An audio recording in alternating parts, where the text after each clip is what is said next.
ಕರ್ನಾಟಕ ವಿಧಾನ ಪರಿಷತ್ ಉಪಸಭಾಪತಿ ಎಂಕೆ ಪ್ರಾಣೇಶ್ ಅವರಿಗೆ ಸುಪ್ರೀಂ ಕೋರ್ಟ್ ಶಾಕ್ ಕೊಟ್ಟಿದೆ. ಚಿಕ್ಕಮಗಳೂರು ಸ್ಥಳೀಯ ಸಂಸ್ಥೆಗಳ ಕ್ಷೇತ್ರದಿಂದ ವಿಧಾನ ಪರಿಷತ್ಗೆ ಆಯ್ಕೆಯಾಗಿದ್ದ ಪ್ರಾಣೇಶ್ ಸದಸ್ಯತ್ವವನ್ನು ಸುಪ್ರೀಂ ಕೋರ್ಟ್ ರದ್ದು ಮಾಡಿದೆ. ಈ ಸಂಬಂಧ ಎಂಕೆ ಪ್ರಾಣೇಶ್ ಸಲ್ಲಿಸಿದ್ದ ಅರ್ಜಿಯನ್ನು ಸುಪ್ರೀಂ ಕೋರ್ಟ್ ವಜಾಗೊಳಿಸಿದ್ದು, ಪ್ರತಿಸ್ಪರ್ಧಿ ಗಾಯತ್ರಿ ಶಾಂತೇಗೌಡ ಅವರಿಗೆ ಎಂಎಲ್ಸಿ ಪಟ್ಟ ನೀಡಿದೆ. ಸ್ಥಳೀಯ ಸಂಸ್ಥೆಗಳಿಂದ ಪರಿಷತ್ ಸದಸ್ಯನಾಗಿ ಆಯ್ಕೆಯಾಗಿದ್ದ ಎಂಕೆ ಪ್ರಾಣೇಶ್ 6 ಮತಗಳ ಅಂತರದಿಂದ ಗೆಲುವು ಸಾಧಿಸಿದರು. ಪ್ರಾಣೇಶ್ ಗೆಲುವು ಪ್ರಶ್ನಿಸಿ ಪರಾಜಿತ ಅಭ್ಯರ್ಥಿ ಗಾಯತ್ರಿ ಶಾಂತೇಗೌಡ ಅವರು ಸುಪ್ರೀಂ ಕೋರ್ಟ್ ಮೊರೆ ಹೋಗಿದ್ದರು. ಸುಪ್ರೀಂ ಕೋರ್ಟ್ನಲ್ಲಿ ನಾಮನಿರ್ದೇಶಿತ ಸದಸ್ಯರ ಮತ ಚಲಾವಣೆ ಪ್ರಶ್ನಿಸಿದರು. ಸುದೀರ್ಘ ವಿಚಾರಣೆ ಬಳಿಕ ಸುಪ್ರೀಂ ತೀರ್ಪು ನೀಡಿದ್ದು, ಪ್ರಾಣೇಶ್ ಅವರಿಗೆ ಶಾಕ್ ಕೊಟ್ಟಿದೆ. ನಗರ ಸ್ಥಳೀಯ ಸಂಸ್ಥೆಗಳಿಂದ ವಿಧಾನ ಪರಿಷತ್ಗೆ ನಡೆಯುವ ಚುನಾವಣೆಯಲ್ಲಿ ನಾಮನಿರ್ದೇಶಿತ ಸದಸ್ಯರಿಗೆ ಮತದಾನ ಹಕ್ಕಿಲ್ಲ ಎಂದು ಹೈಕೋರ್ಟ್ ಈ ಹಿಂದೆ ತೀರ್ಪು ನೀಡಿತ್ತು.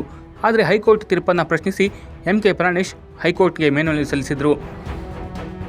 ಇದೀಗ ಸುಪ್ರೀಂ ಕೋರ್ಟ್ ಕೂಡ ಪ್ರಾಣೇಶ್ ಅವರ ಅರ್ಜಿಯನ್ನು ವಜಾಗೊಳಿಸಿದ್ದು, ಹೈಕೋರ್ಟ್ ಆದೇಶವನ್ನು ಎತ್ತಿ ಹಿಡಿದಿದೆ. ಮುಂದಿನ 1.5 ವರ್ಷಗಳ ಕಾಲ ಗಾಯತ್ರಿ ಶಾಂತೇಗೌಡ ಅವರು ಎಂಎಲ್ಸಿ ಆಗಲಿದ್ದಾರೆ.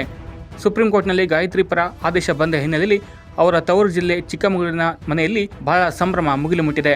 ಪಟಾಕಿ ಸಿಡಿಸಿ ಸಿಹಿ ಹಂಚಿ ಕಾರ್ಯಕರ್ತರು ಸಂಭ್ರಮಿಸಿದ್ದಾರೆ. ಇನ್ನು ಗಾಯತ್ರಿ ಶಾಂತೇಗೌಡ ಅವರು ಎಂಎಲ್ಸಿ ಆದ ಹಿನ್ನೆಲೆಯಲ್ಲಿ ಪರಿಷತ್ನಲ್ಲಿ ಕಾಂಗ್ರೆಸ್ನ ಬಲ ಮತ್ತಷ್ಟು ಹೆಚ್ಚಿದೆ. ಇದು ಮೈತ್ರಿಗೆ ಮತ್ತೊಂದು ಶಾಕ್ ಅಂತಾನೆ ಹೇಳ್ಬೋದು.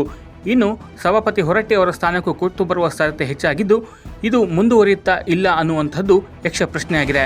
ಕರ್ನಾಟಕ ನ್ಯೂಸ್ ಬೀಟ್ ಫಾಲೋ ಮಾಡಿ, ಸಬ್ಸ್ಕ್ರೈಬ್ ಮಾಡಿ.